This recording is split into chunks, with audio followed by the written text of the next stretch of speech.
अस्सलाम वालेकुम क्लास। आज मैं आपको हर्फ तहजी इंट्रोड्यूस करवाऊंगी। आपको ये काम याद भी करना है और ये कॉपी में भी करके लाना है। कॉपी में किस तरीके से करेंगे आप, ये मैं आपको समझा देती हूँ।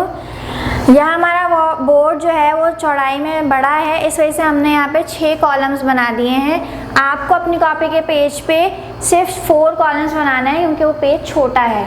सिर्फ ये 4 कॉलम्स 1 2 3 4 कॉलम्स बनाने हैं और उसी तरीके से सिंधी उर्दू इस तरीके से हेडिंग डालनी है। और ये जो आप हर्फ तहजी लिखेंगे वो लाइन छोड़ के करना है। यहाँ पे हमारे पास जगह कम है, इस वजह से हमने लाइन नहीं छोड़ी है, लेकिन आप जैसे अलिफ लिखेंगे उसके बाद बे जो लिखेंगे वो लाइन छोड़ के करेंगे। इसी तरीके से अदरवाइज़ आपको क्वेश्चन आंसर्स भी करने हैं या जुमले बनाने हैं, वो भी आप लाइन छोड़ के ही बनाएंगे, अदरवाइज़ आपका काम कैंसिल कर दिया जाएगा। ठीक है, याद रखिएगा लाइन छोड़ के करना है। और हर्फ तहजी के लिए सिर्फ एक पेज पे 4 कॉलम्स ड्रॉ करने हैं। बाकी जैसे फॉर एग्जांपल अगर आपने 4 कॉलम्स ड्रॉ किए तो आपका यहाँ तक काम आएगा। बाकी जो काम रह जाएगा रिमेनिंग वो आप नेक्स्ट पेज पे करेंगे और वो भी इसी तरीके से ही होगा, लाइन छोड़ के। अब मैं आपको हर्फ तहजी पढ़ा रही हूँ। यहाँ पे मैंने सिंधी की हेडिंग डाली है और यहाँ उर्दू की।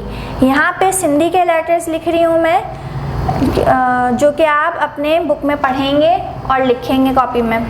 और यहाँ पे जो है उसकी प्रोनाउंसिएशन किस तरीके से होगी उर्दू में, मैं यहाँ पे वो लिख रही हूँ। यहाँ पे फर्स्ट जो है वो है अलिफ, इसको अलिफ ही पढ़ा जाता है जिस तरीके से आप उर्दू में पढ़ते हैं। नेक्स्ट है बे, ठीक है। उसके बाद 2 खड़े नुक्तों वाला एक और बे है, इसको भी बे ही पढ़ते हैं, ये बे की नेक्स्ट फॉर्म है। उसके बाद है भे जिसमें 4 नुक्ते होते हैं। उसके बाद है पे, उसके बाद आ गया फे। ये फे नहीं है, फे है, यहाँ लिखा हुआ है ना फे, तो ये फे है इसमें, लेकिन ये बनता फे की तरह ही है और इसमें 4 नुक्ते लगते हैं। उसके बाद आ गया ते। नेक्स्ट है थे में 4 नुक्ते होते हैं। इसी तरीके से आपको याद भी करना होगा। उसके बाद आ गया ते। उसके बाद है 2 खड़े नुक्तों वाला ठे।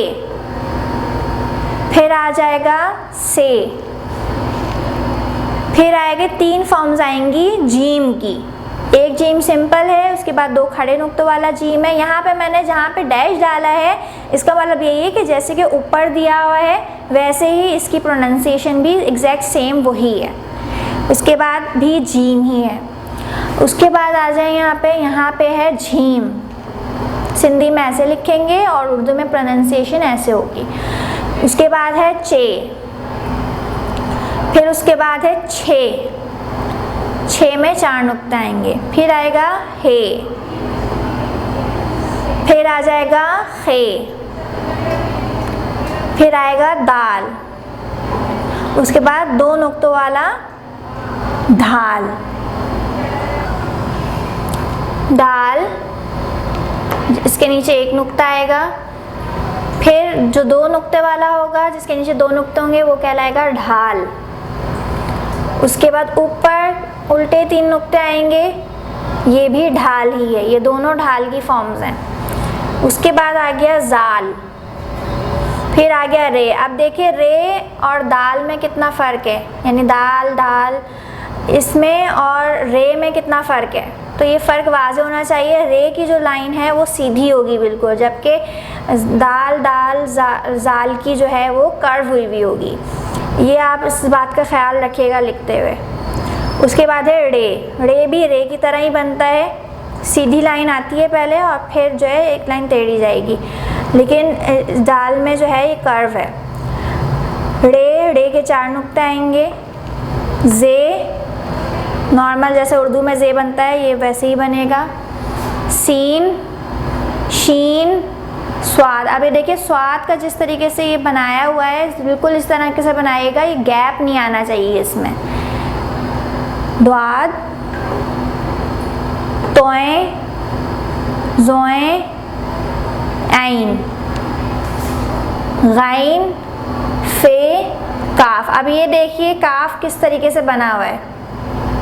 उर्दू में जो सिंपल काफ हम पढ़ते हैं यहाँ पे जैसे बना हुआ है, सिंधी में इस तरीके से बनता है, इसे कहेंगे हम काफ। उसके बाद आ गया खाफ। अब ये जो उर्दू की तरह जो बना हुआ है ये खाफ है, ये काफ नहीं है, ये खाफ है। उसके बाद आ गई 3 फॉर्म्स आ गई गाफ की। एक सिंपल गाफ आएगा, एक 2 ऊपर जो लेटे हुए नुक्ते हैं इस तरीके से गाफ बनता है, और एक नीचे खड़े नुक्ते की तरह गाफ बनता है।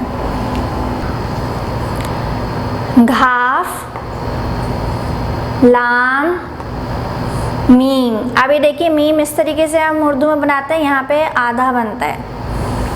नून, उसका ये छोटी तोय वाला नू है, ठीक है। इसके लेकिन जब हम वर्ड्स में पढ़ते हैं तो उसके अंदर जो इसका साउंड जो है रे की तरह निकलता है।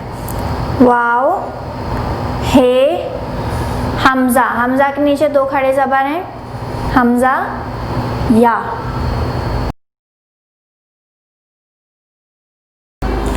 अस्सलाम वालेकुम क्लास, आज मैं आपको गिनती सिखा रही हूँ सिंधी की, और ये आपको कॉपी में करके लानी है और याद करनी है। कॉपी में किस तरीके से करेंगे, आप 4 कॉलम्स बनाएंगे, या मैंने 6 कॉलम्स बनाए जैसे मैंने आपको बताए थे।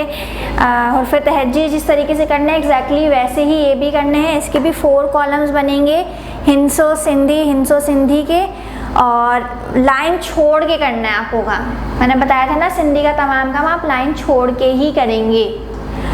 और इसके अलावा अगर आपकी गिनती कंप्लीट नहीं हो पा रही है एक पेज पे, तो फिर नेक्स्ट पेज पे आप 4 कॉलम्स ड्रॉ करके नेक्स्ट पेज पे करेंगे काम। अब मैं आपको पढ़ा रही हूँ हिंसे, यहाँ पे हिंसे लिखे हैं और यहाँ पे सिंधी में किस तरीके से इसको पढ़ा जाता है वो लिखा है। हिक, इसे पढ़ेंगे, ये है 1 और इसको पढ़ते हैं हिक सिंधी में। ये है 2, इसको पढ़ेंगे बा।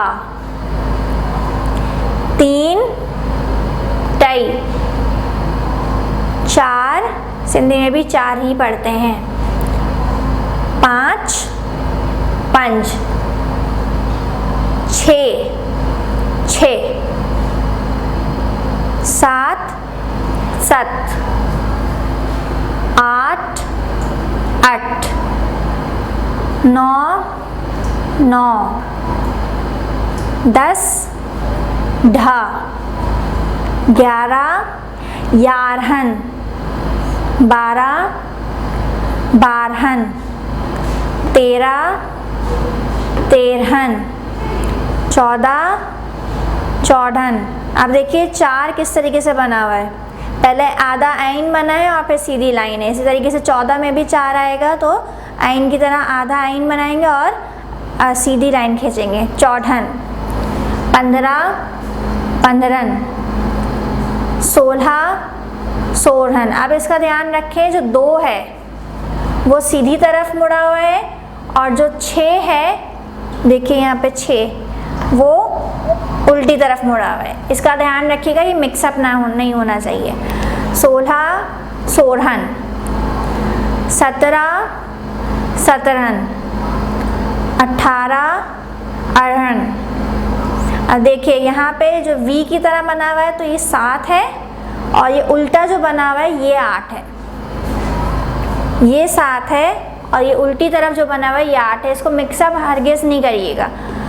18 अड़हन, 19 ऊड़ी, 20 V,